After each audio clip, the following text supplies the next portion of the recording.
Good afternoon, everybody, and welcome to the Chicago Council on Global Affairs. My name is Jake Schlesinger, President of the United States-Japan Foundation.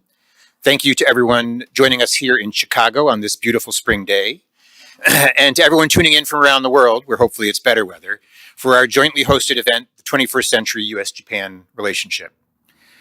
Our conversation comes less than a week ahead of Japanese Prime Minister Fumio Kishida's visit to the U.S., which will include a summit, a state dinner with President Biden, an address to the joint session of Congress, a trilateral summit between the U.S., Japan, and the Philippines, all wrapped up with a visit to North Carolina to tout the $8 billion expansion of a Toyota battery factory there, adding 3,000 jobs.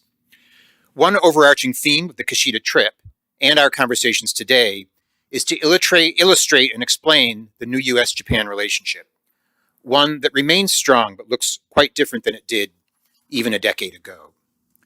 My organization, the United States-Japan Foundation, is undergoing a similar transformation as we update our own focus and mission for meaningful impact during these changing times.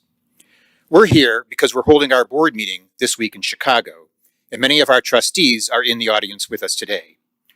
We're proud that this event features 4 of our grant recipients spread across both panels who reflect both the old and new aspects of the bilateral friendship and of our foundation's mission.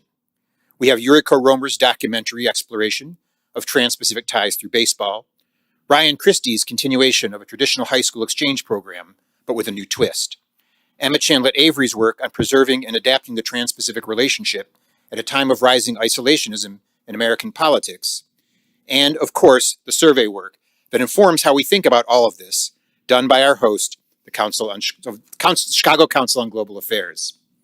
Now, speaking of the Council, I'm told that I need to remind you that they are a nonprofit, independent, and nonpartisan platform. The views expressed by individuals on the Council stage are their own and do not represent institutional positions or views of the Council. And a couple more housekeeping matters. First, please silence your cell phones. And second, both panels will be followed by a Q&A session. For those of you in the room, there'll be a microphone in the center aisle. You can also submit questions online through a digital platform. Please enter ccga.live into your browser. That's ccga.live into your browser to add a question into the queue. It's now my pleasure to introduce the Council's Senior Fellow for Public Opinion and Foreign Policy, Dina Smeltz. Before joining the Council, Dina served for many years at the U.S. State Department's Bureau of Intelligence and Research. She now oversees the well-known annual survey of American attitudes toward foreign policy, the Chicago Council Survey, which for many years has been supported by USJF, and this year celebrates its 50th anniversary. Please join me in welcoming Dina to the stage.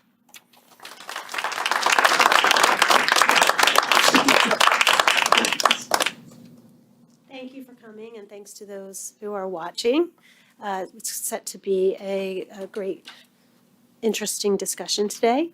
And thank you to the U.S.-Japan Foundation for their continuing work to help support our signature product of the Chicago Council, the Chicago Council Survey. So we're going to start off the evening, the afternoon, with just some background knowledge of what do Americans think about global affairs, the U.S. role in the world, and specifically with an eye toward alliances in Asia. We get generous support from the U.S.-Japan Foundation for this study, especially the set of questions about Japan, but we also get funding from the Korea Foundation and most importantly from the Lester Crown Philanthropies, the Crown Family Philanthropies. Okay. So the survey was conducted among 3,000 adults in the United States. The survey was conducted in English and Spanish. We conduct this survey every single year, doing just kind of a comprehensive look at what Americans' important issues are on foreign policy and global affairs. And it was fielded September 7th through the 18th. And this was timed just as there were debates about continued funding on Capitol Hill, and at that time the bill was stalled due to Republican resistance in the House, still being debated, of course. But these debates about Ukraine have also had an effect on American public opinion.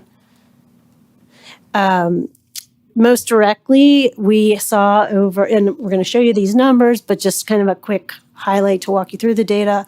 We saw a decline in the U.S. public commitment to funding Ukraine, especially among Republican Party supporters.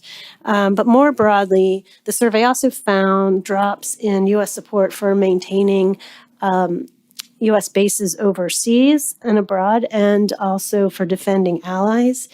And just a note that this survey was fielded before the recent events, the October 7th Hamas attack in Israel, and then the subsequent war in Gaza. But we're going to show you a quick review of some of the findings from recent polls that also feed into this. So Americans are tuned into foreign policy, but some want to pull back a little bit, think we're overextending is basically what the overview of the survey showed.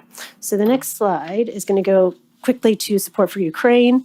I'm going to kind of just brush through these. We can ask questions about them later, but just to kind of set the stage for a discussion of where Americans stand on American commitments overseas. So you can see that at the start of the war, when we first started polling about this, there were high numbers of Republicans and Democrats supporting both economic aid and sending arms to Ukraine, but that has fallen pretty much across the board, but really, especially among Republicans, you see a big drop, both in economic support and in sending military and arms. Why is that? Well, there's a couple of reasons. One is that Republicans tend to think that the United States is focusing too much attention on Ukraine and not enough on China or immigration, which is one of their key topics.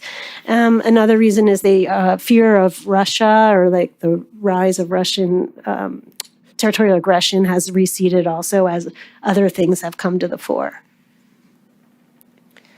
And then, so we only showed one side, the support for continued aid to Ukraine, but you'll see it's like a 60-40 split. There was some division within the Republican Party, while Democrats are generally unified. It's the opposite kind of parallel for the Middle East conflict. And I'm just going to quickly run through this, that you see that Republican, first of all, it's very interesting that about a third or even more of Americans don't give their opinion on the U.S.-Israel conflict. That's pretty high for things that are in the news a lot. It might reflect that some people aren't following it closely enough to take a side. It might reflect the fact that our surveys also show majorities don't want to take either side.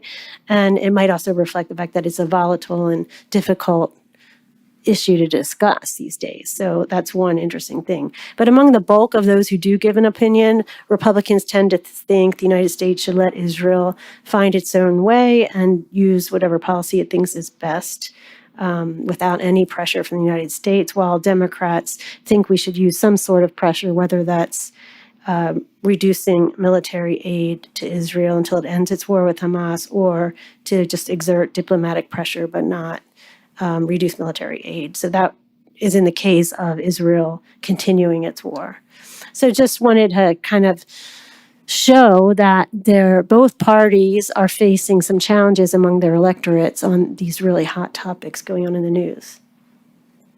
And then beyond just these two issues that are going on right now on a broader level, Americans are now less inclined to say the United States should take an active part in world affairs than they have in the past. This particular graph only shows Republicans, but overall, 57% of Americans say that the United States should take an active part in world affairs. That is higher among Democrats at 70%, but that's also down from before. 57% overall is one of the lowest that we've seen in all 50 years of our polling.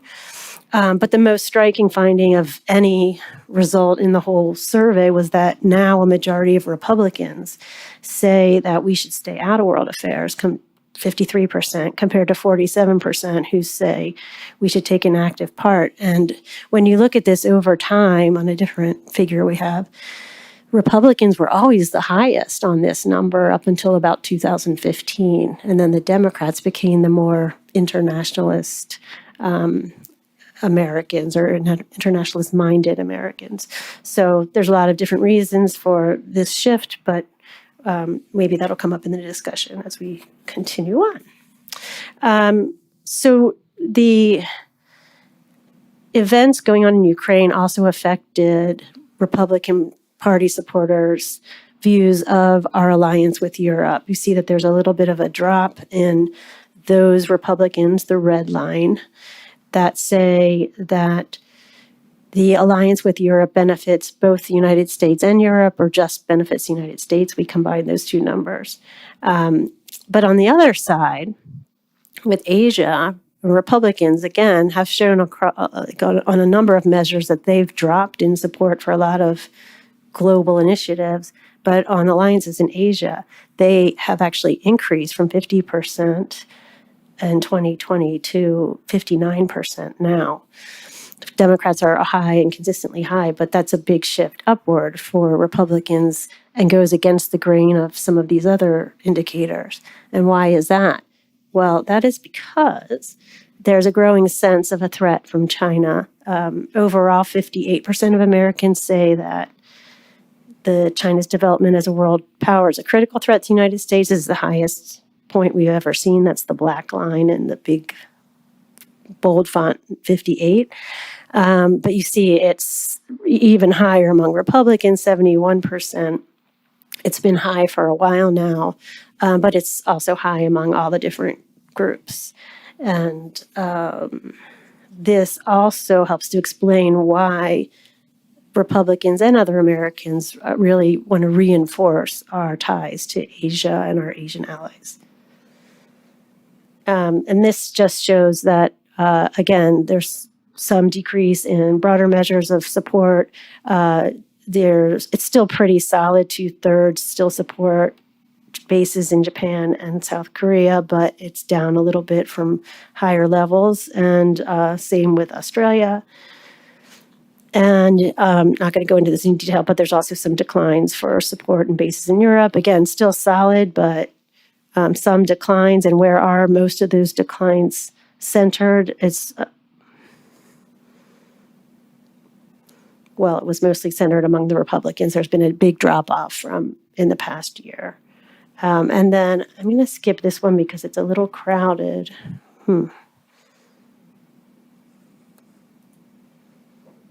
Okay, so then I had talked earlier about drops and also support for defending allies. And this is something that our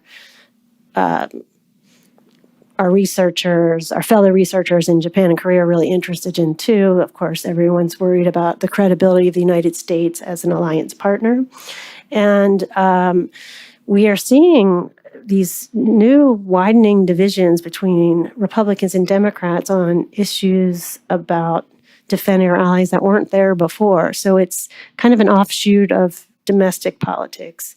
You see that 68% of Democrats say that the United States should use U.S. troops to defend our Baltic allies in NATO if Russia attacks them, but only 48% of Republicans agree.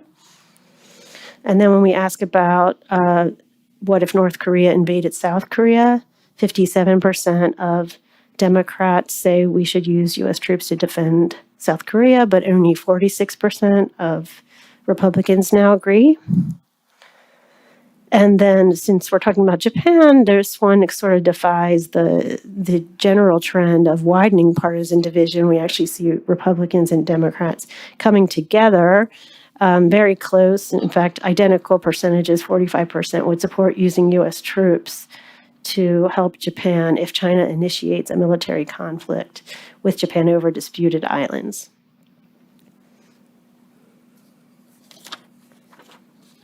So taken together, there's just some real indications that the America First approach to foreign policy is having a real effect on Republican Party supporters. And then also, on the flip side, there's differences between the progressive and moderate Democrats on the Middle East war. That's also creating similar challenges for Democrats as we go forward. The kind of widening partisan divides is a bit concerning, since we really want a bipartisan approach to what the top threats are facing our country and the world in general, and how to deal with those threats. So we'll have to watch how things play out in the 2024 elections as each candidate speaks to its base, and it'll be interesting to see the arguments they make for their point of view. So with that, I'm going to welcome the other panelists out, and we're going to discuss these numbers, but also some broader issues. Thank you for your attention.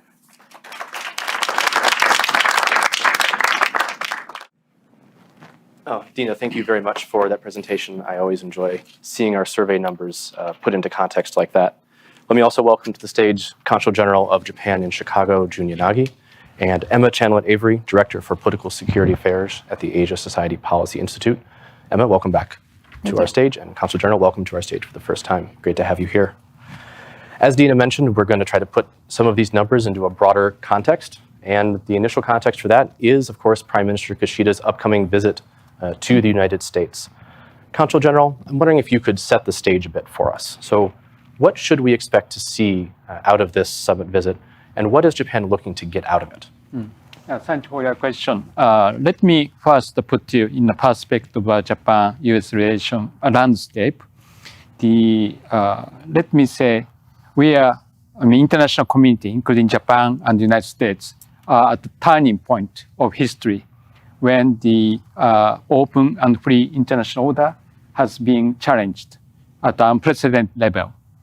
And Ukraine situation and Israel-Gaza situation and heightened security situation in East Asia and climate change and AI and such things.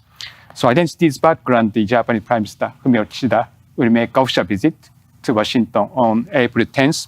On the following day, he will address the joint meeting of the U.S. Congress.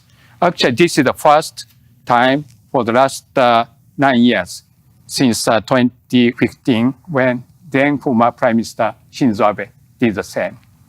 And this is a golden opportunity for the two countries to underscore the importance and the significance of U.S.-Japan alliance. And Japan and United States have really become the global partners for the peace and security and prosperity of the international community as a whole. So that's the one important thing. Also, the visit will demonstrate the mutual trust and deep friendship between the two peoples, including two leaders. And also, as I said, this visit will demonstrate to the world that Japan and United States stand united in upholding and bolstering the free and open international order based on the rule of law. And lastly, also Japan and United States are now indispensable partners one another in maintaining inclusive and sustainable world economic growth by maintaining the competitiveness of the advanced technologies and so forth. So these are what we expect to see at the end of the visit. Yeah. Thank you. And Emma, from the U.S. perspective, what is the U.S. looking to get out of this? We've heard the sort of the Japanese perspective. What's the American side here? Well, first, thank you, Craig. Thanks for having me back. I was here several years ago, and it was not nearly this fancy, I don't think. So congratulations on your upgrade. I agree broadly with a lot of the things that Ambassador Yanagi said in terms of the state of the relationship now of the alliance. It's increasingly strategically aligned. Japan has been more willing to be forward-leaning in terms of expressing their concern about stability in the Taiwan Straits. Obviously, very generous with aid to Ukraine. So I do see the alliance is in really good shape. The Biden administration has really elevated alliances. I mean, we have basically an alliance-centered foreign policy right now. And Japan has been a really key, if not the key aspect of that. So Kishida coming for this official visit, it continues that pattern of inviting allies to the White House. It completes the Quad. Japan is the last country of the quadrilateral security dialogue with Australia and India to come for an official visit. So I think that has a nice, concluding point to it.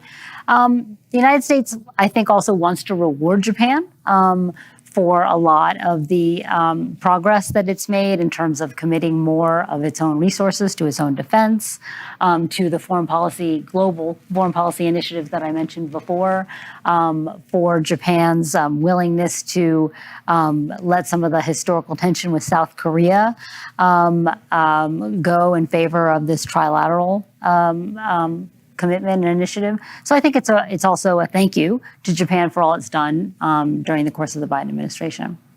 I think you can get a sense for just how appreciative some of the U.S. foreign policy establishment is for Japan. If you read Ambassador Rahm Emanuel, our former mayor, Rahm Emanuel's piece in the Wall Street Journal today, it's really just a laundry list of accomplishments from the Kishida administration and fairly effusive in its praise. And if any of you have met Rahm before, you know he's not a man given to effusive praise. Dina, we've talked a little bit about sort of the governmental perspectives from the U.S. and Japan. Where's the public these days on the U.S.-Japan alliance? We've seen how the war in Ukraine and the war in Gaza have affected some attitudes toward alliances in Europe. Is it also affecting American views of Japan? Not really. I think Japan is really kind of seen as first of all, Craig knows more than I do, so he's kind of feeding me these questions. Craig is actually usually the person who covers Japan in our shop. But they're really feeling very solid about Japan these days. They have been for a long time, and it's almost amazing to think about the 80s and the turbulence of the 80s with some of our economic conflicts, that now how tightly Americans associate Japan and our U.S. ties to Japan with our own national security. They see 7 in 10 Americans think that U.S. ties to Japan strengthen U.S. national security, which is a real kind of compliment to Japan. And they have confidence in Japan to lead responsibly in the world. And young Americans have as much confidence in Japan as they do in our own country, which is another interesting development. What they see, did I drop off? You're good. Okay. What they see as sort of the top priorities for the security relationship is, number one, working to make sure that North Korea we work with our Asian allies to limit North Korea's ability to expand its nuclear capability.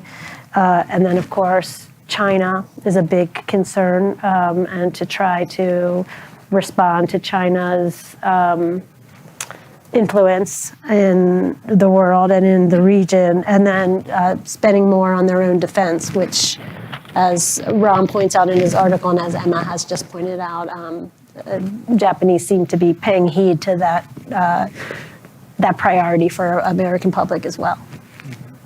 So, of course, this isn't just going to be a U.S.-Japan meeting. There's also now going to be a U.S.-Japan-Philippines leaders meeting as part of Kishida's visit.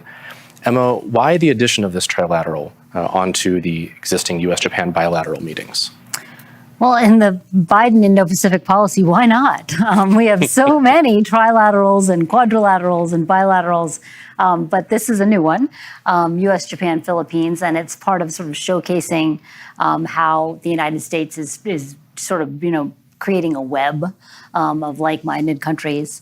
I think in the case of the Philippines, the U.S. and the Philippines have had deepening defense ties anyway, but also sort of a difficult history in that area. And I think there's some degree of trying to avoid dwelling on those historical differences by bringing Japan in. It also allows Japan to showcase itself as being more involved in security affairs in the Indo-Pacific. And it's interesting because I've done some work on Japan's approach to Southeast Asia compared to the United States.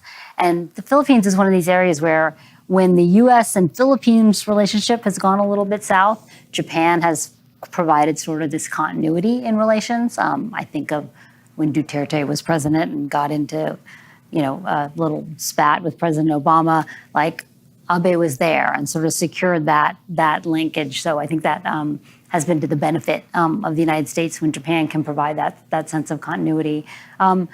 This also, though, I should say, this is very much like the trilateral with South Korea. This is a result of these three leaders being in place and seeing the world in the same way. And that world obviously has to do with a lot of Chinese maritime aggression and deciding it makes sense for them to sort of knit their interests together a bit more.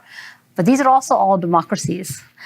So the durability of these relationships can really depend on who comes into office at a time. So I think it is, it's elevating this idea of having like-minded countries bind together, but I think there's a degree of fragility as well.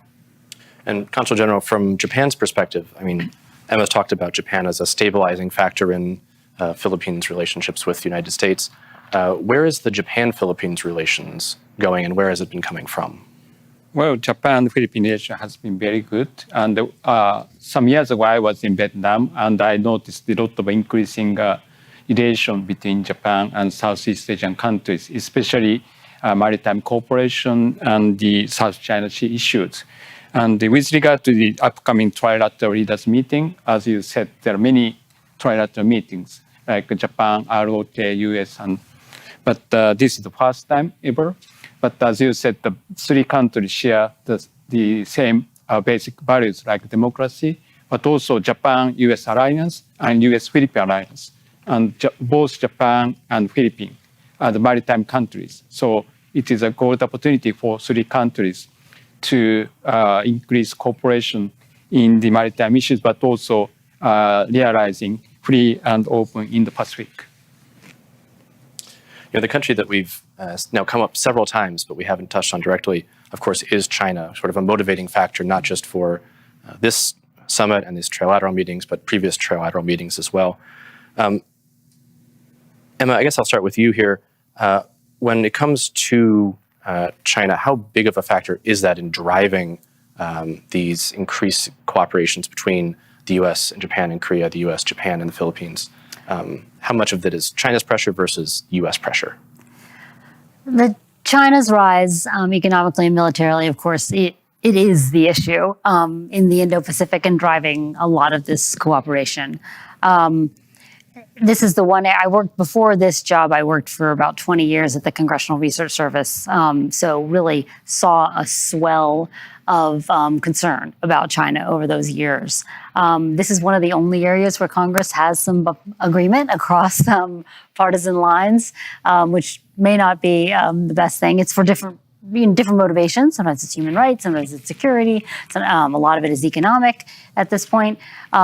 But this is really, it's sort of united, at least the U.S. Congress, and obviously this White House has also been concerned, but trying to stabilize that relationship, sometimes against the tide of a lot of anti-Chinese sentiment. And Consul General, when it comes to Japan-China relations, it's one thing for the U.S. to be sort of hawkish and aggressive toward China, but China and Japan are next-door neighbors and have been for forever, basically. Could you talk a little bit about where Japan-China relations differ from that of the U.S.-China relationship? I don't think there is much difference, but as you said, geographically speaking, Japan is a neighbor to China, and also we have a history with China. But if I may put you in a kind of perspective of how we see the challenge posed by China. Some people compare the recent challenge posed by China as the same as the challenge posed by the Soviet Union in the last century. Many people say how to deal with China is the biggest challenge of this century, just as how to deal with Soviet Union was the biggest challenge in the last century. But the big difference, Soviet Union was just a one-dimensional power, military power. But today's China is the second largest world economy, closely integrated into the world economy. So Japan and the United States, as I see it, not seeking kind of a confrontation with China, as we seek stability, especially the stable economic relation with China. And also, we are not trying to isolate China. Rather, we are trying to constructively engage China. And also, in the field of the so-called economic securities, like to strengthen supply chains and increase our resilience of our economies. Japan and the United States are not seeking a kind of a decouple Japan-US economy completely from Chinese economy. Rather, we are seeking a de-risk of our vital economic interest. Given the current Chinese economic the status in the world economy and the global integrated world economy, I complete the decoupling Japan-US economy from Chinese economies is rather impractical. I had one thing, Yeah, please do. just of interest in this upcoming week. I'm very curious about exactly how Prime Minister Kishida addresses and speaks about China, particularly in the address before a joint meeting of Congress, because that's obviously an area, as I just said, where there's a lot of bipartisan agreement, but Japan also tends to be a little less aggressive in its language when it's talking about China, particularly in that high profile of an environment. So it'll be interesting to see. It's sort of an easy applause line, but it's also something that Japan doesn't tend to do, speak aggressively about China, even if it's in the backdrop of their strategic considerations. So if there's bipartisan consensus in Congress, is there also some bipartisan consensus among the American public when it comes to China? Yeah, there is. For the most part, I would say it wasn't always that way. For a while there, we would see in our surveys, we also conduct something called an elite survey, which is survey among business leaders, academics, experts in think tank community and government, and a range of people. And they initially we saw that there was a spike among those leader surveys, we call them. I don't know, what year was that, like 2017-ish, for China becoming a critical threat. And we didn't see it really among the public. And then we heard people like Mitt Romney talking about currency manipulation. That was before that. But then we also heard Trump really railing against China's trade practices. And then we saw the Republicans among the public really rising in terms of considering China a threat. And then now really Democrats have also increased their concern about China. A lot of it is economic. Some of it is military, but they still see the U.S. as the dominant military power, but economically it's more of a mixed bag. But there is I would say there's a pretty wide margin for what the U.S. government could do. I'm not saying it should do, because I think we need something more along the lines of when we had the Soviet Union, when we would cooperate on arms control measures, or we would cooperate on some issues. At the same time, we didn't agree on things like human rights. Personally, I think that's what we need, but I think the U.S. public now is pretty concerned about China, about supply chains. COVID also compounded some of these concerns, and also a concern about human rights. You know, speaking of supply chains, one of the ways the Biden administration's tried to address this is through, friend shoring and ally shoring of, well, we're going to bring these supply chains fully within, friendly and allied countries, and we'll give sort of some preferential treatments and some investment opportunities. But that is also running up against some election year politics this year. The proposed acquisition of U.S. steel by Nippon Steel has run into some objections from lawmakers, from people in Pennsylvania, and potentially even from the president. Emma, is this a one-off election problem, or is this a deeper problem between stated desires of the administration and sort of some more cutthroat economic protectionism? Well, being in an election cycle doesn't help. I'm actually puzzled by the timing on Nippon Steel's part. It seems like not the best moment. And it's unfortunately something that gets traction on the left and the right from both presidential candidates, for example. So it's not a great combination there. Pennsylvania, is a major swing state. It's going to have a contentious Senate race as well. So I think that during the visit, they're going to try and sidestep this issue as much as possible. Biden had to make his statement on it. Although Biden's statement was very much focused on U.S. workers and U.S. labor, and obviously he's been very associated with that constituency for a long time.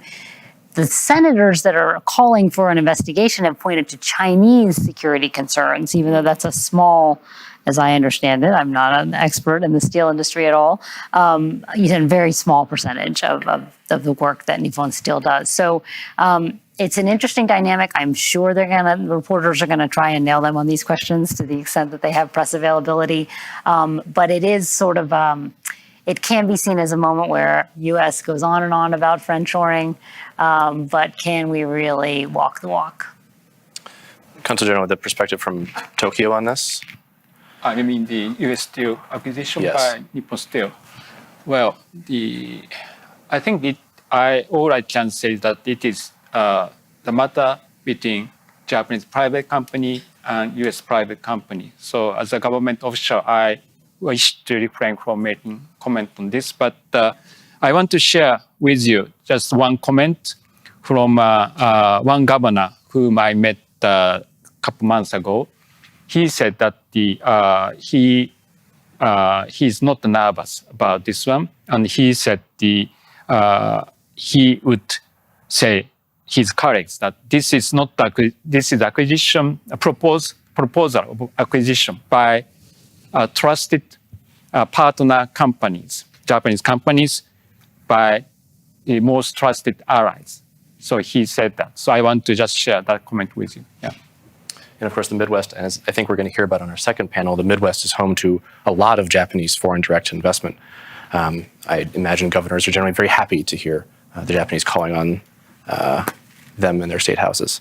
We are going to move to Q&A in just a few minutes. I'll remind you we have a microphone in the center aisle where you can queue up and ask questions.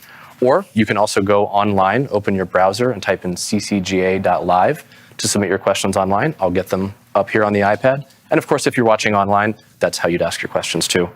Before we go to Q&A though, I'm going to jump in and ask one based on some of our polling actually. So a couple of years ago, the Council and the Japan Institute for International Affairs conducted some joint research in the US and Japan. And one of the things we were really interested in looking at was these in crisis scenarios, right? In the event of a crisis, how willing and interested is the Japanese public in providing some of this aid to US forces? And what we found is that Japan really does not want to get, or the Japanese public does not want to get involved in these conflicts. And as we've seen from our own polling in the US, the American public is also a little concerned about getting involved in a potential conflict between Japan and China. At the same time, this is really now on the agenda for both the US and Japanese governments. How can alliance leaders in both countries better prepare their publics for the possibility of a crisis? I know it's a hard one, but anyone can jump in there. It's tricky, I would say. In Japan's case, I think there's long been sort of a gap between where the public is and where the elites are, particularly in terms of defending Japan's security and the rise of concerns about China. And for a long time, there's deep strains of pacifism in the Japanese public. And when I would talk to defense managers, it was really notable how different it was than the people that polling showed and that my own conversations with friends in Japan showed. I think the Japanese public has moved a bit, and my observation was that it particularly moved the dial after Russia invaded Ukraine. That was sort of really shook Japan in a way, just seeing that sort of aggression. So it seemed to me that the polling moved towards Japanese being more supportive of putting more resources towards their own defense after that. It wasn't the only thing. The DPRK is regularly flying missiles in their direction. The Chinese military exercises have become sort of a new normal around Taiwan, particularly since the Pelosi visit. So I think that the Japanese public is increasingly seeing that they live in sort of a dangerous neighborhood, and some of that the deep-seated pacifism is given away to a practical, acceptance of spending more. Well, actually, I don't know the exact number of the public polling, but I just want to follow up your comment. For the last couple of years, Japan has upgraded our national security strategy or national security architecture as a whole, fundamentally increasing our defense capabilities. Also committed to doubling our defense budget up to 2% of GDP by the year of 2027. And also Japan has been intensified our diplomatic engagement, fostering the global network of like-minded countries, like chairing G7 countries throughout the last year, the Quad, Japan, US, India, Australia, and trilateral cooperation, Japan, ROK, US, and also so-called the global South countries. So these our efforts have been very much, I think, appreciated by the United States. So in a sense, we are up to the high expectation by the United States as a close allies. Yeah. I'd just add that there is a difference too between asking people a question about a hypothetical situation and when the situation really becomes live. Like I would say, for the American case, it was 43% say they would support using U.S. troops if China were to initiate a military conflict with Japan over the Senkakus or whatever islands. That's not peanuts, 43% starting somewhere. And then once, if it really did happen, the media is going to play a role. Our leaderships on both sides of the Congress will be making arguments. So that will move opinion too as well. So I just wanted to point out that it's one thing to ask about a cold, maybe this will happen in the future, versus when you see pictures streaming online or on the news, then it can have an effect on public opinion. Yeah, I think we've seen both in the cases of Ukraine and Gaza just how much opinion can shift quickly when the situation goes from being a hypothetical to being something that's very real. Exactly. All right, so I am going to shift over into Q&A, and it looks like we've got some folks queued up with the microphone. So please step forward, state your name, and ask a question. Thank you, Alex Caruso. So we're talking about security. I'm curious to learn more of the future of the partnership between Japan and U.S. And Emma, that network you mentioned of bilats and trilats is about a new dimension of security in cyber, and China containment on cyber threats, and even election interference or other things. The future of conflict looks very different, and how will this relationship evolve?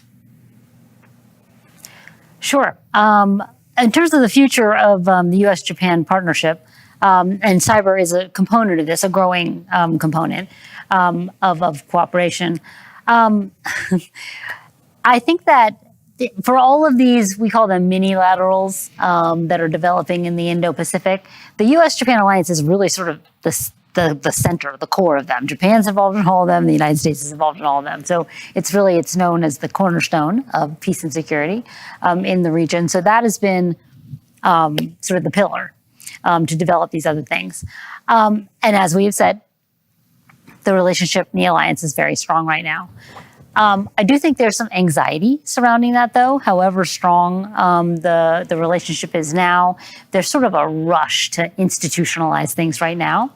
And I think it's, it would be foolish not to acknowledge that a lot of that has to do with U.S. politics, and specifically the U.S. presidential election. Trump, when he was president, was not shy about being skeptical about the value of U.S. alliances overseas. Japan did better than some of our other alliances in terms of the rhetoric that came out of the White House when he was president. But I think there is a pretty high degree of concern in Tokyo that some of these advancements in any number of areas, in quantum, in cyber, in terms of the change in command structure, probably going to see some announcements about that coming out of the White House next week, that could be downgraded, particularly if there's a demand for Japan to give considerably more in terms of our burden sharing arrangements. So the jury is still out on where that relationship goes, and a lot of it depends on who's elected in November. Hello, I'm Carson Keller. My question has more to do with the trilateral aspect of the high-level discussion that will be taking place soon between the leaders of Japan, the Philippines, and the United States. And I actually wanted to address the Philippines' role in this. And this question is geared primarily towards Consul General Yanagi, though I would welcome the input of everyone on the panel to the degree that they can. Namely, what strategic security cooperation will look like between Japan and the Philippines going forward. I know this in particular that Japan has been very helpful, in particular providing ships to the Philippine Coast Guard and other military and civilian assets in the Philippines currently. Well, as I said in the previous my remarks, I just want to repeat that the Japan-U.S. alliance and U.S.-Philippine alliance, and both Japan-Philippine maritime countries, and as you said, for the last several years, Japan has been contributing to further build up the Philippines' capabilities in dealing with the maritime challenge. Also, Philippines and Japan are sharing the basic values, democratic countries. So we are the close partners in realizing the free and open Indo-Pacific. But if I may share with you just my personal experience, more than nearly 30 years ago, I was a desk officer in charge of Japan-Philippine relations, 1994 to 1995, 6, 7, something like that. At that time, Philippines hosted Manila Subic Epic, 1996. Yeah, if I'm not mistaken. Yeah, just after Osaka Epic meeting. So at that time, we are the close partners in realizing free and open trade and investment. And I visited Philippines many times in the preparation of that leaders meeting up to the Subic leaders meeting. So given that my experience, I'm very much delighted to see this trilateral leaders meeting on April 11th in Washington, D.C. Thank you. Good afternoon. I'm Dwayne Deskins, and thank you again for your really informed comments. I had a question. I was talking to a family member on this very topic yesterday, and there is a deep sense in this country of isolationism, pre-World War II and earlier. Everybody seems to be of a mind of either party that we're going to spend on defense. You haven't heard everybody saying no money for defense. But it's who you're going to defend with the money you spend on defense that seems to be the issue, both in Japan as well as in the United States. And so I was wondering to see if you could at least speak to that issue of the inherent in isolationism in our country and our willingness to defend people who are attacked, who are not Americans. Dina, do you want to start with the sort of where the American polling is on that? Yeah, I can start on some of it. So a lot of it depends on who is doing the attacking, as well as, well, first of all, let me say, isolationism is a word that gets thrown around a lot, and I know every year journalists and other people contact us and want to hear about isolationism, and it's not really isolationism. It's more what we're seeing in our data and have seen since 74 when we started doing this, is that it's a reluctance to put our primary focus on military interventions and military assets, and rather we should be doing a lot more diplomatically or in trade or in non-combative types of things. So that's where I would just kind of try to define it a little differently. But we actually have seen, I would say, a rise in willingness to commit U.S. troops rather than a retreat over the past 5 decades, I would say. I'm thinking in a lot of, if you look over time at some of our trends. But yeah, so if it is China that is the aggressor, Americans do recognize that that would be a really formidable adversary on a battlefield, and so they generally would like to avoid that. They generally felt the same about Russia, and then we saw when Russia invaded Ukraine, not so much, still a majority of Americans decidedly do not want to get involved militarily in Ukraine, putting our own boots on the ground. But, a pretty bare majority of about half of Americans say we should help Ukraine out, given the invasion by Russia. So those are like the two adversaries where they don't. And then there are reasons why people will support the use of force or not. If it's something that's a direct, really easy humanitarian issue, Americans are fully behind it. If it's something that can be done with drone strikes or air strikes, and then we're in and out quickly, Americans are okay with that. If it's for a just cause, if it's for preventing a genocide, or if there's a clear aggression that is affecting us or our allies. So I think we're kind of running out of time, but it's a little complicated.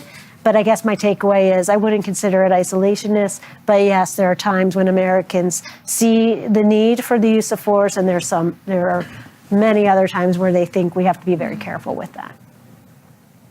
Yeah, if you're interested more in seeing sort of how this debate plays out in the American public, I would recommend you check out our 2023 Chicago Council Survey report. We have some copies on the tables in the back.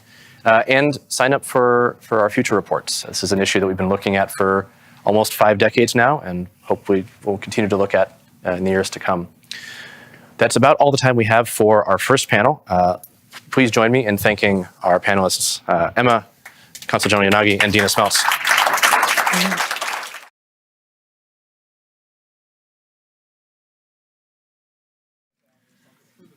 This is so formal. Hello and good afternoon to everyone. And I want to say thank you very much to the Chicago Council on Global Affairs for having me, and of course the U.S.-Japan Foundation for supporting my films and making them possible. I just want to say really briefly that you're going to see a film called Baseball Behind Barbed Wire. And it is about the World War II Japanese American incarceration, but told through the baseball lens. But I want to explain to you kind of where it came from. The film that U.S.-Japan Council has, or U.S.-Japan Foundation has funded, is called Diamond Diplomacy. And it is a longer film. It's a feature-length documentary about U.S.-Japan relations through baseball, which encompasses at this point 152 years of history. And inside that was a little bit about this World War II Japanese American incarceration, and I felt like maybe it should have its own film. So then the National Parks Foundation came in and gave me money to turn it into a short film, and it was a short film, so it got finished first. And it's been out now for, 6-8 months, and I'm very happy to be able to present it to this group, and thank you very much for having me in the film, and I will be up here talking some more later.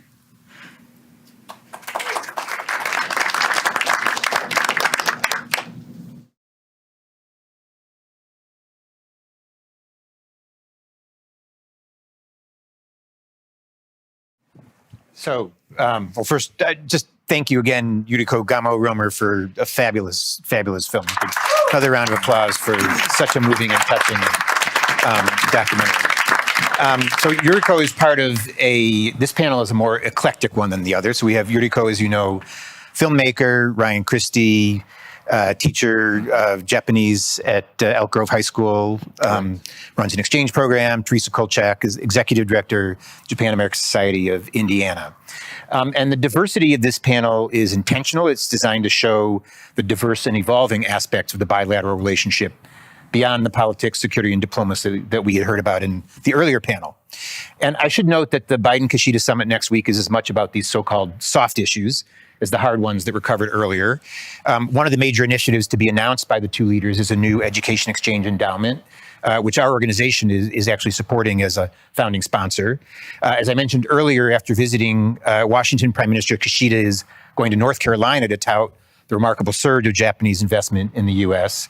And while I'm not sure that baseball will be on the agenda there, I should note for those of us who are sitting in the audience that This coming weekend, the Los Angeles Dodgers, the new favorite team of Japan, is coming to Chicago, and the Japanese star Yamamoto, star pitcher, will be starting on Saturday for the Dodgers, and the Cubs star pitcher Imanaga will be starting on Sunday for the Cubs. And what's interesting in terms of this cultural aspect is, I don't know how many of you are aware of this, and I guess Indiana doesn't have a team, but Japan American societies around the country are now having special Japan days in conjunction with Dodgers visits. And so later this month in Washington, when the Dodgers play the Washington Nationals, they're going to have a special Japan day there. And so that just shows the power of that. I want to start with each of you by hearing about the different strands of the relationship that you each represent. And then hopefully over the course of this conversation, we'll try and weave those together.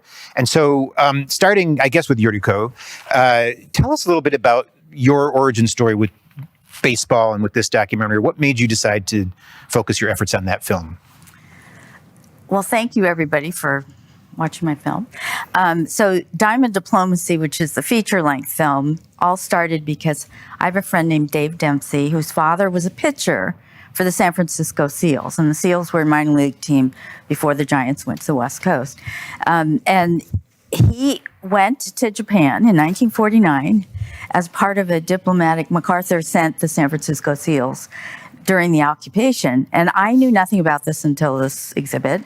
And not only did Con Dempsey go to Japan, but he brought a movie camera with him. And so I got to see these home movies that he had taken while he was in Japan. And I thought, oh, that's my next film. And then, of course, as we do, I started opening the history books and realized that baseball had been in Japan since 1872. And then Babe Ruth went, and there was so much. All of a sudden, it was like, uh-oh, this film is getting unwieldy. So it's actually been in production for 10 years. But I do have to say that the U.S.-Japan Foundation was one of the first. I think you were the first funder. And so I'm very, very grateful that the film has been moving along. Thank you to U.S.-Japan Foundation. I guess we should ask you when we're going to see it. I'm just kidding. It's being edited right now, and I have a feeling there's probably a text or two saying, what about this and what about that? So it's happening. Okay, and tell us, you had said that the reason you're aiming to release it next year is because... Okay. So I am working really hard to get this film completed this year and out in the world for next year, 2025, when everyone is anticipating that Ichiro Suzuki will be inducted into the National Baseball Hall of Fame in Cooperstown, New York. And I just think the first Japanese player. And he will be the first Japanese player to be inducted into the Hall of Fame. And everyone's pretty sure that he's going to be a no-brainer. It'll be a first ballot. Yeah. So Ryan, tell us, you have your own interesting journey. I mean, from Elk Grove to Elk Grove, but journeys in between. Tell us about how and why you got involved with Japan in the first place. Okay, so I am from the Chicagoland area. I live in the suburbs. About 45 minutes away from here is Elk Grove Village. We're really close to the airport. O'Hare Airport, which means there's quite a few Japanese companies, which means there's Japanese employees and in the area around Elk Grove and Arlington Heights, that area, you'll find a lot of Japanese stores. You'll find the Japanese restaurants. So the community has always been there. And because of that, the closeness to the community, Elk Grove High School is one of the few schools that offers Japanese. So as a student, I took it. I was interested, seeing it in the community, seeing it around. And we are also very lucky to have just finished up the 35th Japanese exchange program with our sister schools in Ashikaga in Tochigi. It's Ashi Daifu and Ashi Tanfu, they're called. And we've been with the same schools for all 35 years. And I went as a student on year 10 of that exchange program. And I obviously liked it enough to come back and run the show. Back running it. Thank you. Teresa, speaking of 35 years, you are marking your 35 years with the Japan American Society of Indiana. Or Indianapolis? Indiana, the full state. You have the whole territory. The whole state. So 35 years ago, why did you decide that you wanted to be engaged with the U.S.-Japan relationship in that way?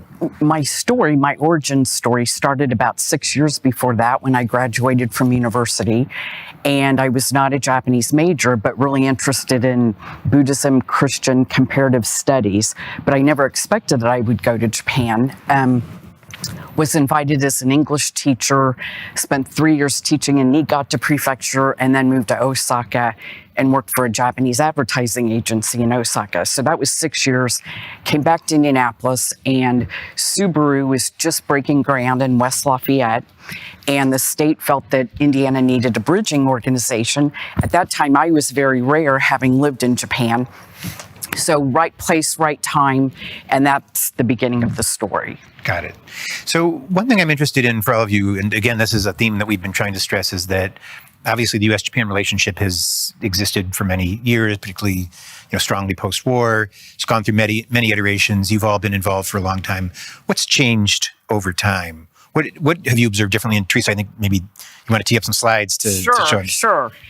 But maybe before the slides. Go ahead, sure. So when JASI was first formed, Japan American Society of Indiana, JASI, again, Indiana needed a bridging organization. Subaru was one of the first large companies. And at that time, Hoosiers, people from Indiana, many still had a perception coming from World War II. Japan is the enemy. What does this mean for us with Japanese companies coming into our community?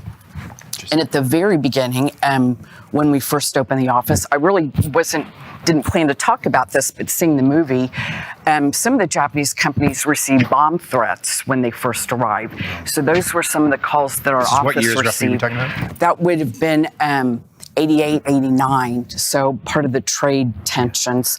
And I think part of it was the great work that Japanese families did in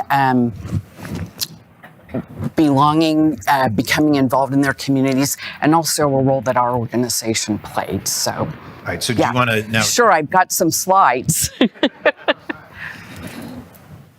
There we go.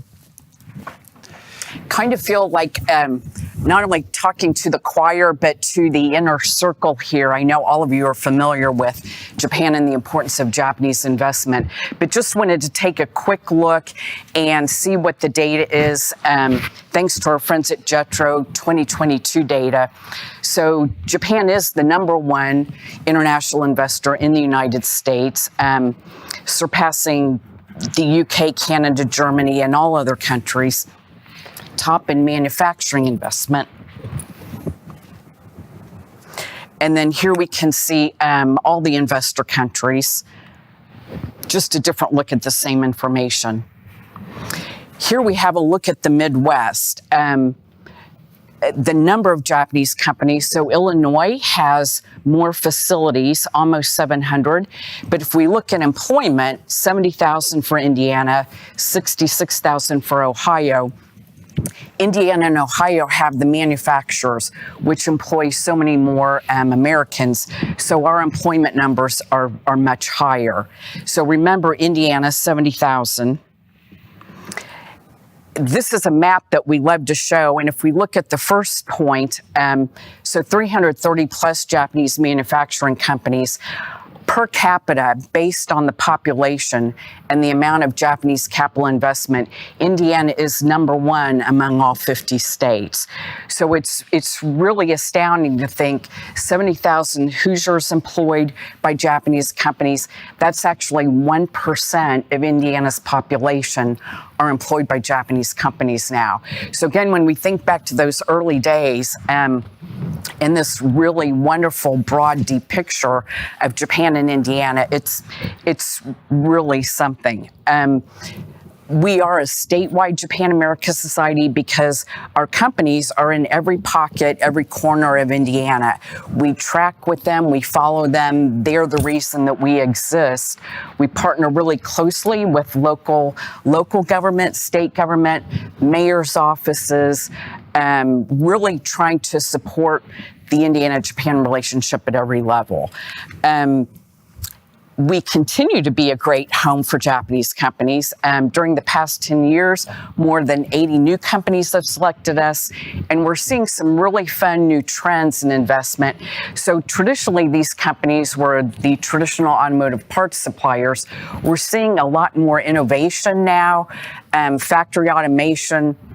One of the first companies, Hirata, that was in Indiana, even before Subaru, the very first company, they're now a major supplier for Tesla. So that's an exciting story. And then one more example that I really love, this company, it's a startup from Japan. They're based in Iowa, not Indiana. We really wanted them, but they chose Iowa. The Midwest is great for corn agriculture. And for, all these many years, bamboo was the great fiber, the great material. This company called Spiber is using corn to produce clothing, and they're even producing car seats. So there's a Toyota LL Bean that has Spiber corn seats. And they are looking for customers in Indiana. We really hope they're successful. So we're seeing new types of industry, new types of investment. So I was just going to say, what's interesting to make your point about the evolution is, so I saw this map, as you know, I met in Tokyo with the head of the Indiana Economic Development Corporation in Tokyo, and I was there with my wife, and who also we lived through the Japan trade wars, and she looked at that map and she said, my God, if you'd seen that map 30 years ago, you would have said, Japan is invading Indiana, to see literally Japanese flags all over the state. And so, to embrace that, I think, is a remarkable statement, which I want to get into maybe a little later, about not just what the level of investment is, but how does that change how people view these things? Ryan, I actually wanted to turn to you and talk about, you started as a student, you've evolved into someone who is running these things, dealing with a lot of students. What have you seen in terms of the change in reasons why people get interested in Japan, their perspective on Japan from the perspective of high school students? Okay. To be perfectly honest, one of the big drivers and interest is anime. And I am benefiting from that because a lot of students sat home for about a year and a half watching Netflix, and now so my numbers are blowing up. But also it's again, like the visibility of it. We see companies coming in, and a lot of students are interested in not necessarily pursuing Japanese as a profession, necessarily being a Japanese teacher or anything like that, but they're interested in being lawyers and people who like systems engineers, and they're very interested, and they know that essentially that they need to learn another language, and Japan is pretty interesting to them. But ultimately, there is a general feeling of like globalization, and so my students are trying to catch up into that and get that 21st century disposition. And why Japan as opposed to Chinese or Spanish, and talk a little bit about your school district, which I gather is what, 48%? Or my Latino? My particular school is, we are a majority minority school, so we are about 48% Latino. And so you're asking why is Japanese offered? Or why is it of such appeal as opposed to what might be seen as more practical languages or more useful languages in that context? Well, one big thing, again, being a minority majority school, is that a lot of people already come in speaking Spanish at home or just out in their communities. So they're looking for something that is different, something that gives them a little bit of an edge, that kind of makes them stand out a little bit. My particular school also offers French and Italian, but again, to a person who speaks Spanish as their heritage language, taking a non-Romance language is a good bet for them, and they also know that it's marketable in the future. So one of the things, just thinking about the first panel and the things we talked about there, in looking at a lot of the really interesting polling numbers that Dina presented, that shows American growing skepticism about global engagement. And I suppose that when that question is asked, it's defined really as, should we have troops abroad or alliances or even trade agreements? But Yuriko, we were talking a little bit earlier about, global engagement from the context of something that's not a hard policy, but through baseball. And give us a little bit of that perspective of how, even at a time of maybe isolationism, however you want to define it, these kind of global ties persist and maybe can offset those. Well, this is exactly what the other film, Diamond Diplomacy, is about, is this history and the relationship that goes back and forth. And baseball, it starts in 1872. So when Japan opens up to the Western world, it gets introduced. And from that point on, it becomes very popular very quickly. But it goes through the various points of ups and downs. And of course, the major big thing being World War II in the middle of all this. But there's a point in there where, so the relationship between the United States and Japan through Asia and all that is becoming tenuous. And then all of a sudden Babe Ruth shows up in Japan, and everyone is so enamored of Babe Ruth that the relationship between the two countries starts to look up a little bit. And of course, that doesn't hold. I mean, I'm not going to pretend that baseball is going to solve the world peace situation, but I think it has always somehow stayed there. They weren't willing to scrap baseball.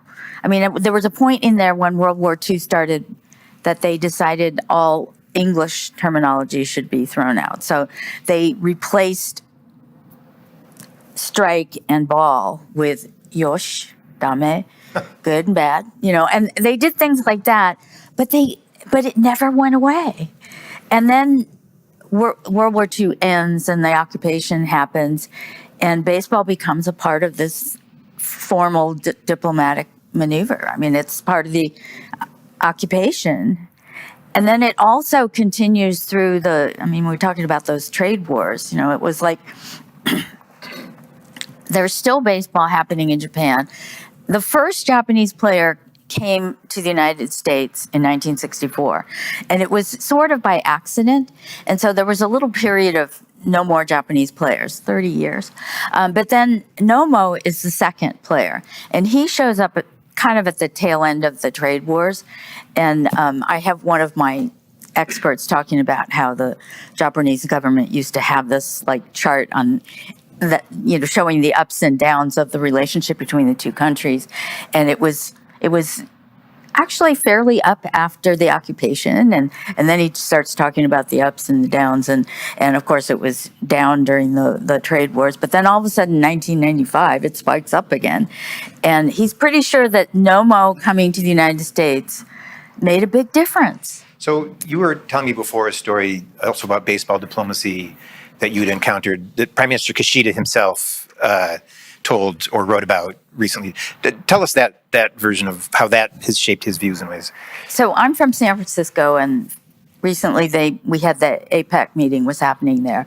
So right before the meetings, there was an op-ed piece in the paper where Prime Minister Kishida actually wrote a letter, and he was commenting, and I remember it was in the second paragraph, that he was living in New York when he was a child, I guess grade school, and that was when Masanori Mashi Murakami came to the United States and pitched for the San Francisco Giants in 1964. And so he remembers being very moved that a Japanese pitcher was there, and so then he thought, I'm going to go, when I go back to Japan, I'm going to play baseball. And it actually motivated him to play baseball when he went back. And so I thought, I wonder if those two have met and they should meet. And, but anyways. So, Teresa, I want to ask you the question that I threw at Yuriko, but from a slightly different twist, which is, and if you don't mind my maybe looking a little bit from a political lens. So as Dina's slide showed, a lot of the skepticism about alliances abroad are among Republicans, and particularly in red states. Indiana is a deep red state. And how does that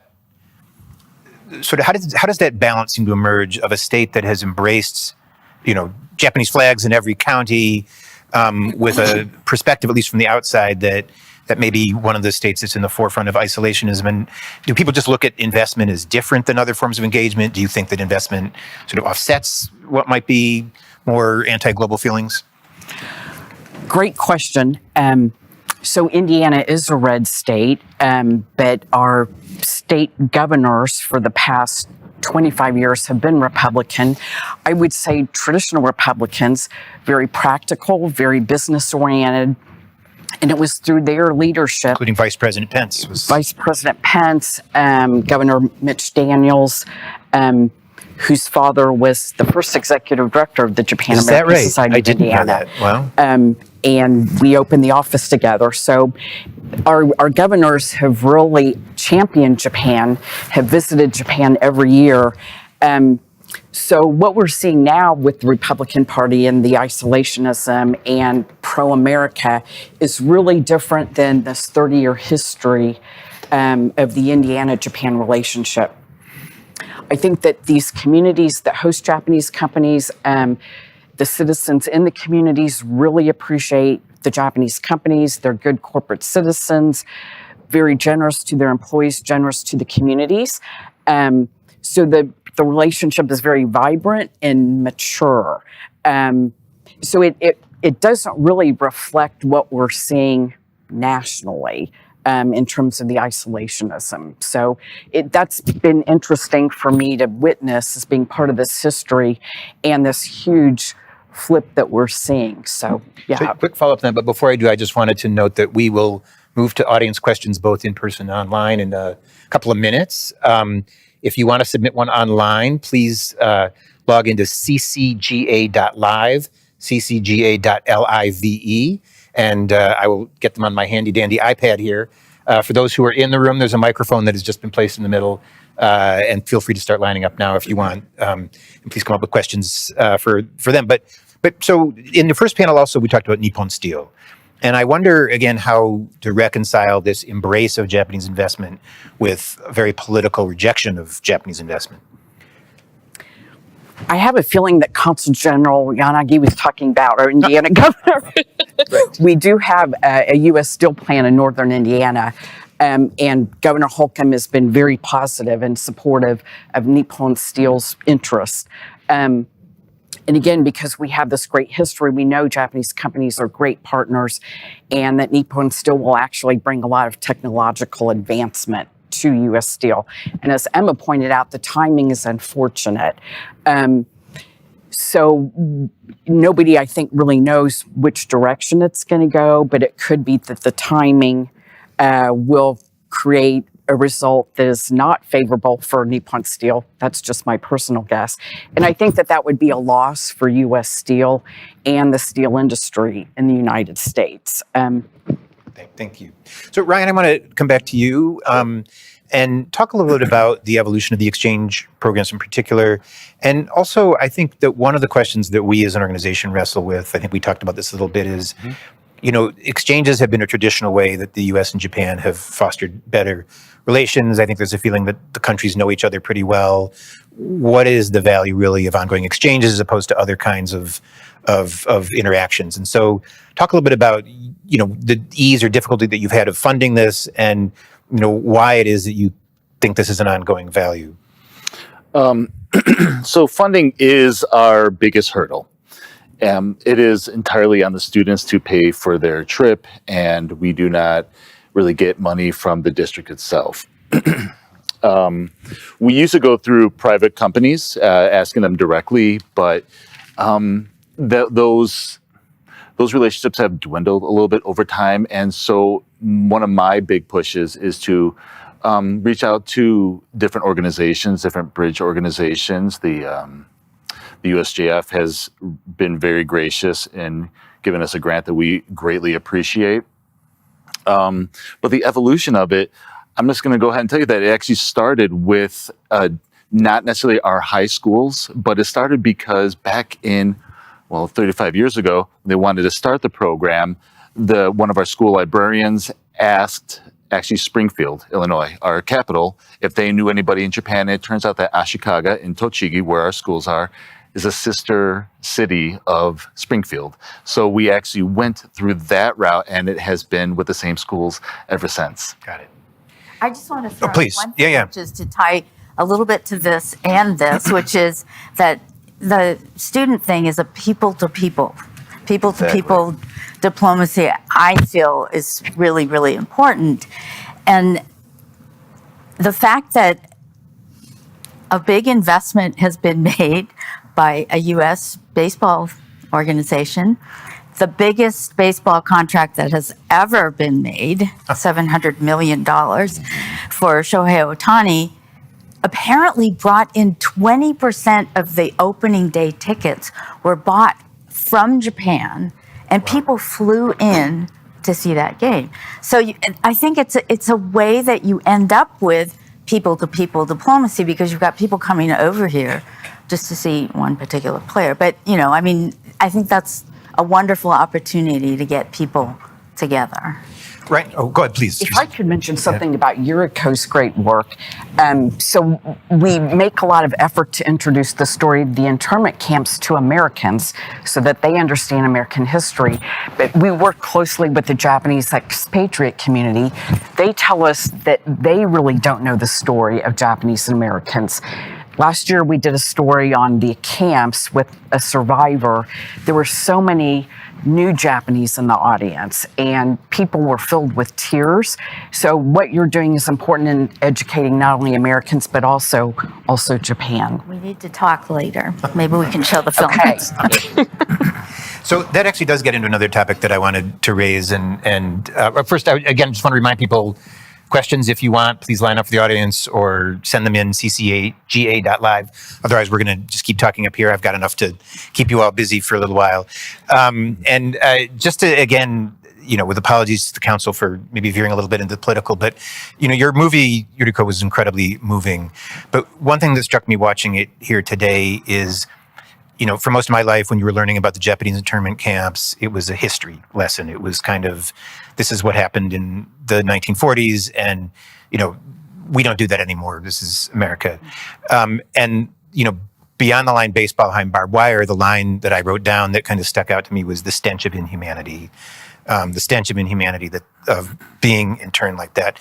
We're obviously now, in a mode where a lot of things are being raised that seemed to be off the table for a long time. And I just wonder whether, there's a new message from the Japanese American community about sort of a warning or a discussion of a reminder of what happened and sort of what that looks like. And in the course of your research, whether you're finding it's taking on a new traction. Well, it's not in my film, but I have a colleague who made a film where it was very much in the forefront because it was made several years back during a time when there were Muslim exclusion policies that were being built, and also the issues that were going on with the immigrant families that were being housed in poor living conditions and things. And it was the Japanese American community that stood up and said, okay, we need to speak up about this because this is starting to feel like something that happened, to my parents' past or my grandparents' past. And so there's been a big push to get a protest going at the borders, the Mexican borders, and also at some of these, I think they were like protest type things that people were speaking out against the bans that were happening. Well, now we're talking in the last administration, but so yes, I think Japanese Americans and the JACL, which is the Japanese American Citizens League, has stepped into that role several times also. So yes, it has been a part of it. Yeah, and I'm just curious what whether you've thought about other audiences for that movie, sort of in a new political context. Well, so there was one opportunity with high schools that the footage that you saw was actually made in Wisconsin, central rural Wisconsin. And we can talk more about the teacher head of that program. But he'd asked me to please come in and kick off their school year with the film. And we showed it to, I think we figured out over 1,000 high school and middle school students. Okay, now I'm losing my train of thought here. Let's see. What did you just ask me? I was just asking about the new audiences. Oh, and new new audiences. age. Okay. All right. I'm sorry. So many of the teachers had primed their kids and said, you know, we're going to see this. And one of the reasons we want to see this film and talk about it is because there's been some minor threats that these kinds of things could happen again. And so there's been a very big conversation in those schools in Wisconsin.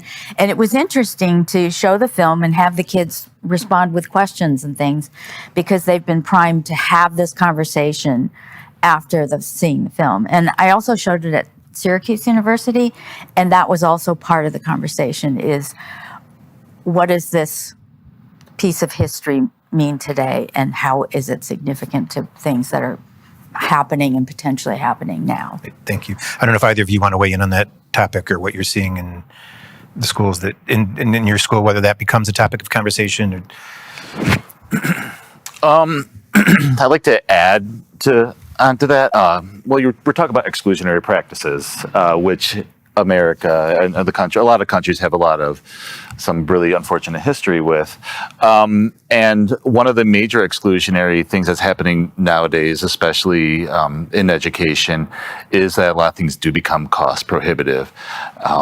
Going to Japan is usually a dream, but also a pipe dream for a lot of young people.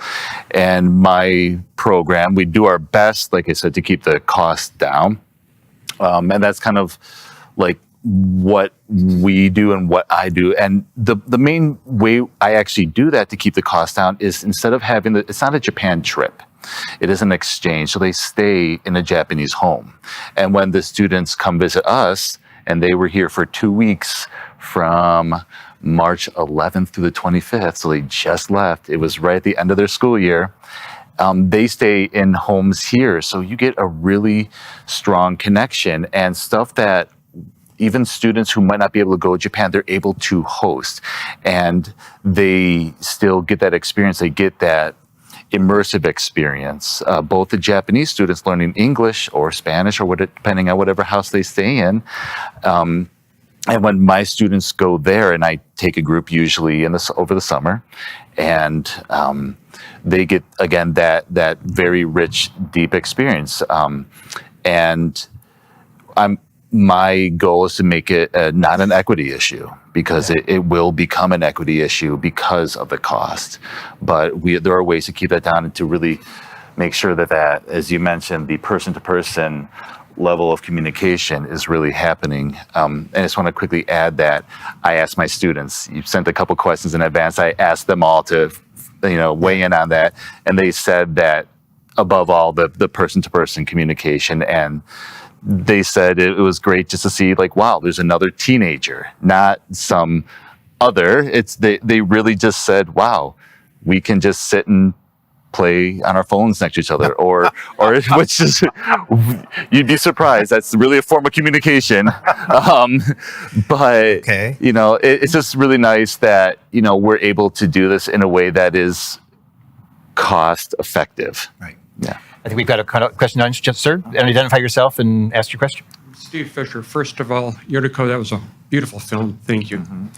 I would point out that here in Chicago, the long-time announcer for the Chicago White Sox is a Sansei, Gene Honda, whose late parents were incarcerated by their government.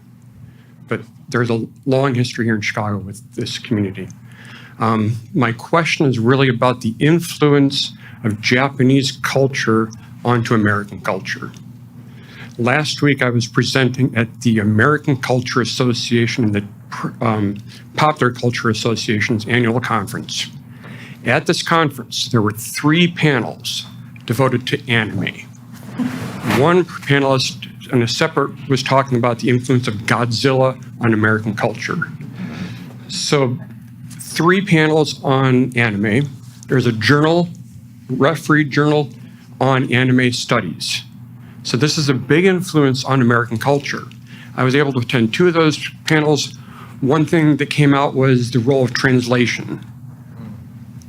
Is it simultaneous translation, dubbed, or is it subtitled, and it turns out to be the subtitle is more preferred because people want to understand and go back to the base language and understand what they were really meaning.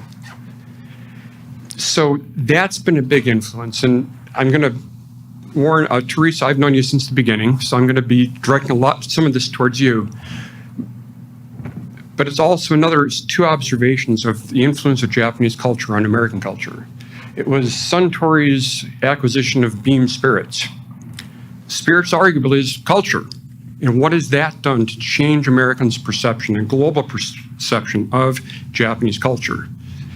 The other that's also quite influential is the Nikkei's purchase of the Financial Times, because the coverage of Japan has tremendously changed in the Financial Times since that happened, and that influences other press as well.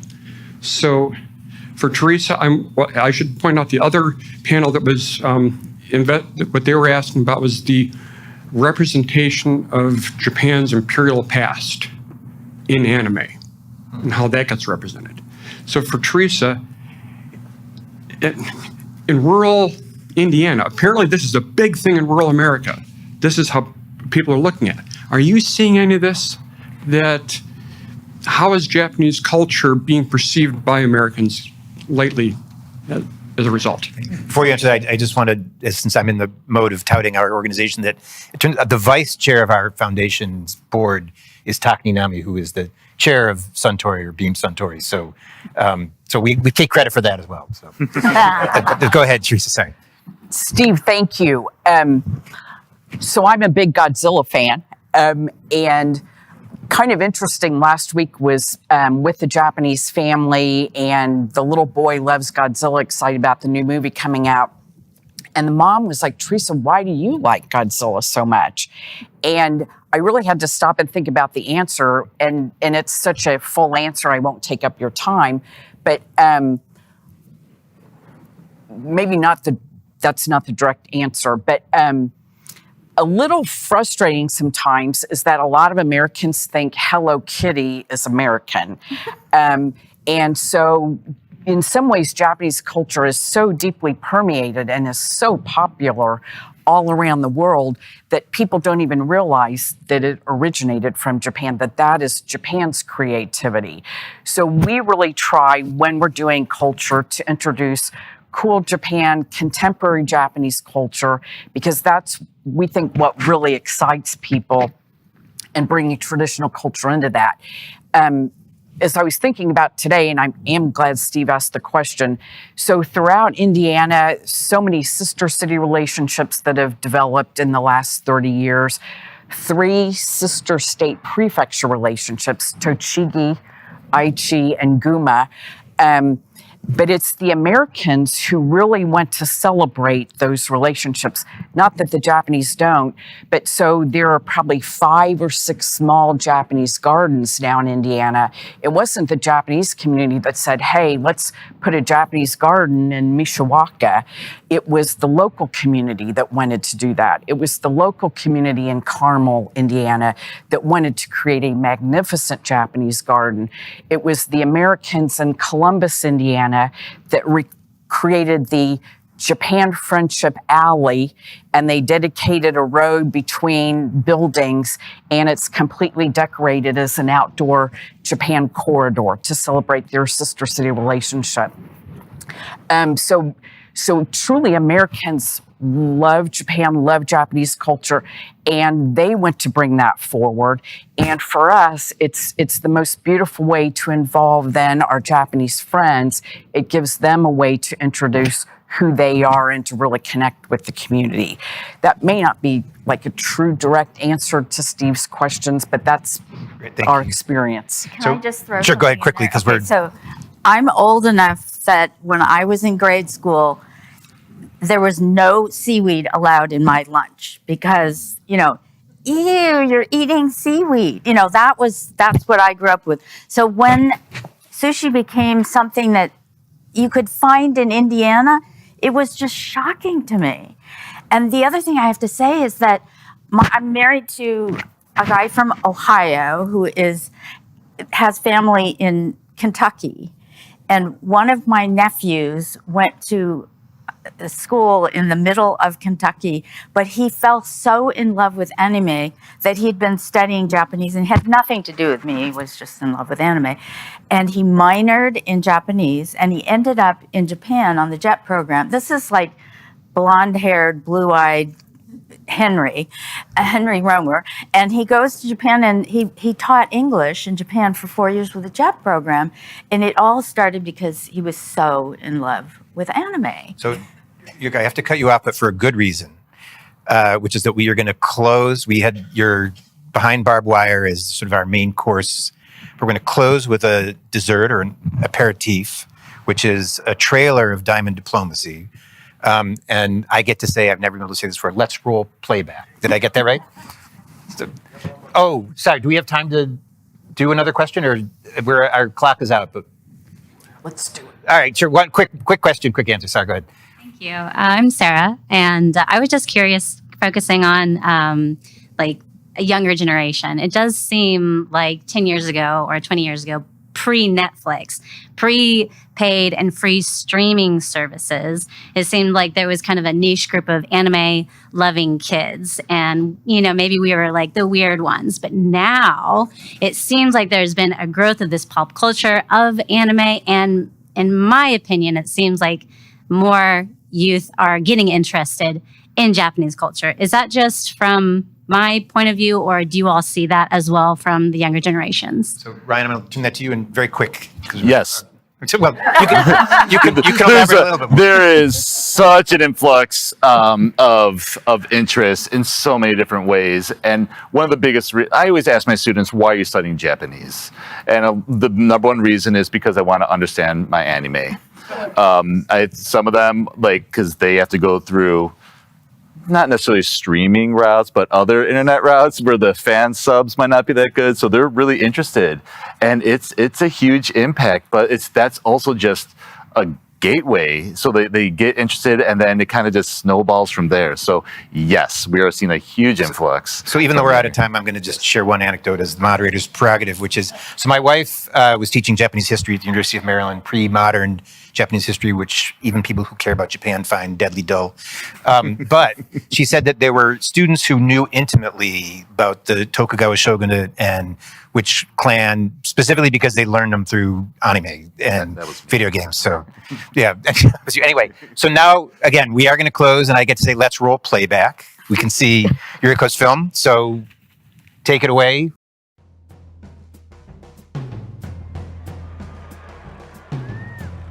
I believe baseball has taught these past few generations self-discipline, teamwork, fair play, and how to win and lose with dignity. Baseball was introduced to Japan in 1872 by a school teacher named Horace Wilson. 3014 was one of the greatest squads ever brought together at that date. Hall of Famers Babe Ruth, Lou Gehrig, slugger Jimmy Fox. History was made as the first baseball player of Japanese descent played for a U.S. Major League Baseball team. And they needed a certain type of player. Next thing you knew, I signed a 2-year deal, and the rest is history. General MacArthur called it the greatest piece of diplomacy ever. Few Americans knew Japan, even adopted our games, although they marched to the baseball diamond as men marching to war. When the Japanese bombed Pearl Harbor, my father, it was just absolutely mayhem. June of 1964, manager of the Giants, Herman Franks, received a death threat. He doesn't belong in a national game. First 2 seasons was very, very tough, especially the first season with all this hoopla. This guy's come from the major league, he's 31, making all this money, writing bad things about me. Who would have thought 150 years later, baseball would play such a role in diplomacy between the U.S. and Japan? I've seen baseball serve as a tool for building international friendship. It cuts through communication and hardships as this tremendous way of bringing people together. Nomo pitched his first game for the LA Dodgers, and it helped improve relations between the U.S. and Japan. Ichiro Suzuki is one of the greatest players in the history of baseball. A skinny, undersized guy from Japan can compete in this uniform. And it's so great to look back on, 150 years ago when baseball first came to Japan. Shohei Ohtani is now the face of MLB baseball. Ohtani-san has done it again!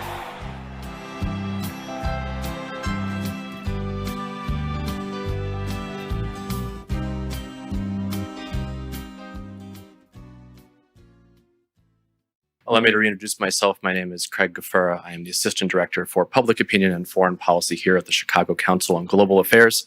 And I want to give thanks to three different groups of people. First, our excellent panelists, both from Panel 1 and Panel 2, Dina, Emma, Consul General Yanagi, Yuriko, Ryan, Teresa, and Jake. Let's all give them a great Chicago round of applause. Second, I want to thank our great partners at the United States-Japan Foundation, not only for their support of this program, but also for their longstanding support of our annual Chicago Council survey. The work that we do would not be possible without their help.